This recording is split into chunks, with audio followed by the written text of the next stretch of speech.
Okay, breaking today, the U.S. conducted a kinetic strike in Venezuela and successfully took out an infamous leader of the Tren de Aragua gang. For more, let's bring in New York Congresswoman Claudia Tenney, a member of the House Intelligence Committee.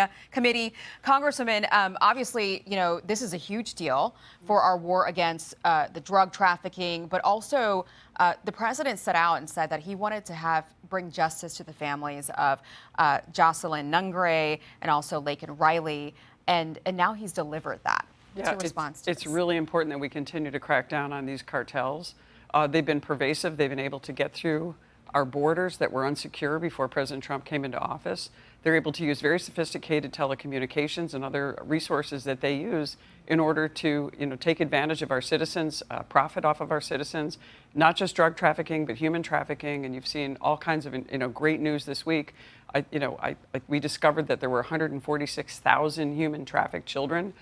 Mark Wayne Mullen, the Secretary of Homeland Security now, was able to reveal that. What a tragedy, but President Trump is looking to get them, and that was one of the missions of Tom Homan, who happens to be one of my constituents. He said, let's find those human children who are human trafficked. Let's bring them back home.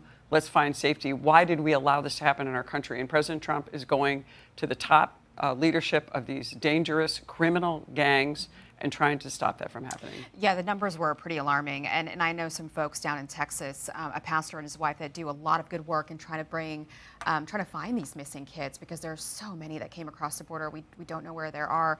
I want to ask you, switch gears to what we are excited about is, of course, the World Cup. We're hosting all of these big events. We're hosting America 250 this summer. And now we've got FISA that's gone in the dark because Democrats didn't help Republicans fund this. Are we able, explain to the American people at home, does that leave us vulnerable? Are we able to still track threats? Well, this has left us very vulnerable. As you cited, it went dark. I serve on the Intelligence Committee. FISA is really important. It's been, and I am 100% for an oversight and making sure that we are staying within the bounds of the Constitution. We've made a lot of reforms to this FISA process since we had 9/11 back in 2001, when we realized that we were really under siege by these cartels and criminals and terrorist organizations. So FISA was created so that we could keep up with them, and we could make sure that we could find who they are, track them. But, one thing I wanted to mention, and I know I am a constitutionalist, and I think as we go into the 250 years, we need to understand the very important nuance of the Fourth Amendment and all of the amendments, and why our founders took such painstaking care in making sure that those were right. The Fourth Amendment says the people shall be secure in their homes and with their property against unreasonable searches and seizures. Not all searches and seizures. And that if there is an unreasonable search, technically, you go to a court for a warrant. But many of these the FISA really tracks foreign nationals in foreign countries. And they are now looking at this as an advantage to come forward. Now, you'll hear people say on FISA, well, we can continue going. Only on cases that are opened.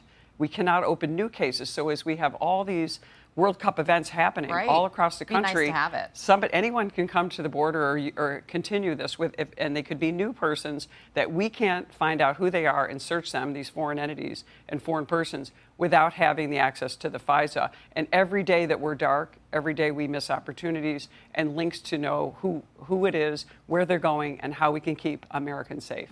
Very quickly here, just have about 30 seconds left. Go back to your state here, New York, where there's always a story coming out of there. Mayor Mamdani of New York City doubling down on his endorsement of this very far-left congressional candidate, Daria Liza Chevalier, over her past comments. I'm going to read some of these for you. She wrote, "This country is a effing disgrace," she said in one post. "I forgot to get napkins, so I just wiped my hand on the American flag behind me," she reportedly said in yet another. She then deleted those comments, but she still has that endorsement.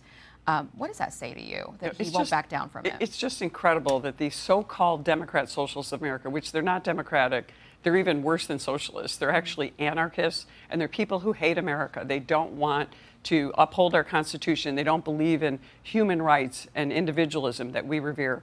They're all about power and crushing whatever we may have as American citizens.